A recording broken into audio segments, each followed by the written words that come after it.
Thanks, Buhle. My voice matters when I stand for others. That's a book aimed at children between the ages of 10 and 17. It aims to include children in activities such as politics and current affairs. It retells the story of the 20,000 women who marched to the Union buildings on August 9th, 1956 to demand that then Prime Minister J.G. Strydom revoke the apartheid pass laws. The aim of the book is to introduce little ones to activism so that they can express their voices on social issues and be heard. Author and activist Boitumelo Thage joins us now to tell us a little bit more about this book. Boitumelo, very good morning to you. Excellent idea. Thank you so much for joining us. We've just wrapped up August being Women's Month, and of course the date 1956 is one that was heard constantly throughout the month. And you decided to now write a book. Tell us about this book. Thank you so much, Mpho. I wrote this book with the specific intent to remind society that through everything that's happening in the country regarding gender-based violence, which is our lived reality as women and children, I wanted to give young children a voice and for them to understand that if they stand up for something, their voice matters and their voice is valid, especially on issues that matter in society.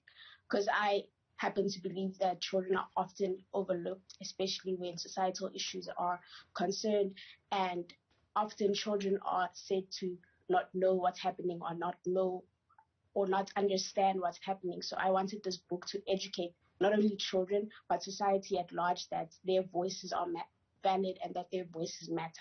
And it's actually a book for children between the ages of 7 and 10 years old, but it could also be applicable for toddlers as well. Applicable for toddlers as well. How so? Because I suppose the way that it's told and the pictures that are used are ones that are attractive to children between those age groups.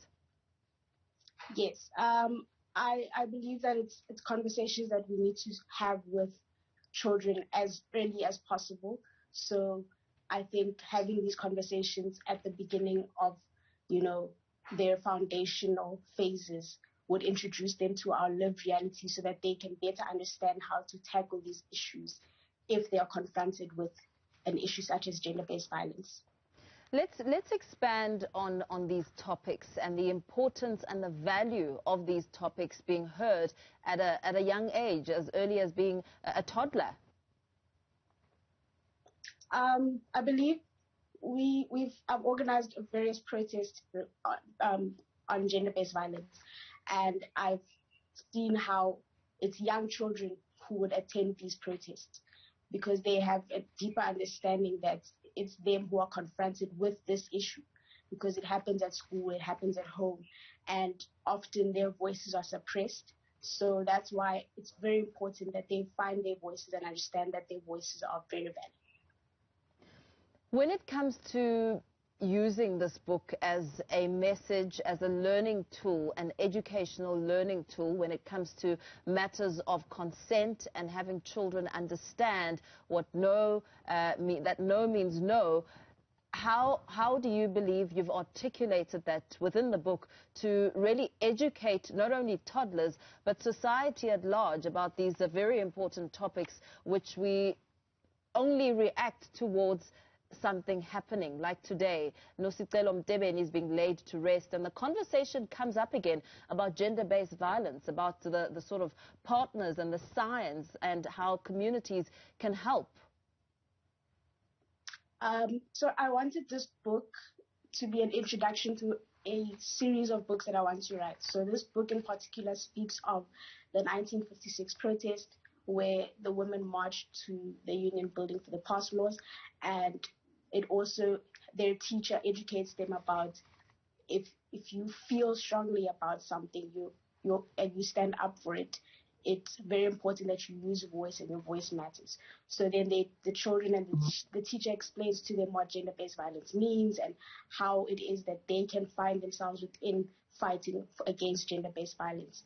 And I believe that this book would assist us in not being seasonal about our activism against anti-gender-based violence movements, so that we know that it's a consistent struggle that we're fighting. So we don't only speak about gender-based violence when there's a high-profile case, or when it's Women's Month, or during the 16 days of activism, but that we consistently fight against gender-based violence, whether it be through reading material, through educating people on television, and through music, so that people know that it's something that's ongoing every single day. What's interesting is that last month, the shocking revelations around children as young as 10 years old falling pregnant, really raising a lot of eyebrows and a lot of questions on this kind of society we live in, and the perhaps lack of education when it comes to sex and young people in the country. How do you think, South Africa is falling short, or perhaps communities, teachers and parents are falling short when it comes to educating and speaking to young children in the country? I think the teenage pregnancy outbreak the statistics we saw last month are evidence of a bigger problem in the education system, where children are not being educated, yes, on consent and on sexual issues, but I also think we have a problem with the sexualization of young girls. I think fundamentally most of these young girls were being raped, and it probably happened at school or at home.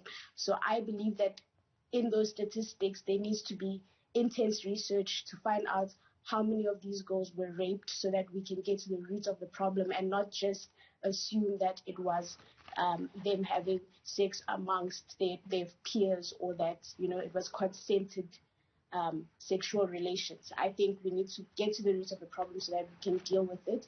And if it's a rape issue at school, then teachers need to be held accountable. If it's a issue of sex that's happening at school, then children need to be educated on such an issue so that they know that this is what consent is, and yes. And very lastly, before we let you go, Boitumelo, the future of girls in South Africa is something that is focused upon very heavily, a lot of material being written, and organizations gathering to speak to young girls. What do you think about the conversations that need to be held with young boys? I think we need to have more conversations that are inclusive of young boys, so that we are able to bring them up on an equal level. So we need to raise an equal generation of boys and girls who equally understand their roles in society and equally understand what place they have within society, that whatever it is that they may want to be, we need to educate them on how they can stand tall and speak on issues that matter to them. We need to educate young children about gender and sex in relation to being transgender, gay, the LGBTQIA+ community at large, so that they understand that these are our lived realities. But if we don't speak about it, then they'll never know, and they'll live in a sheltered society, which, in my opinion, breeds a broken generation.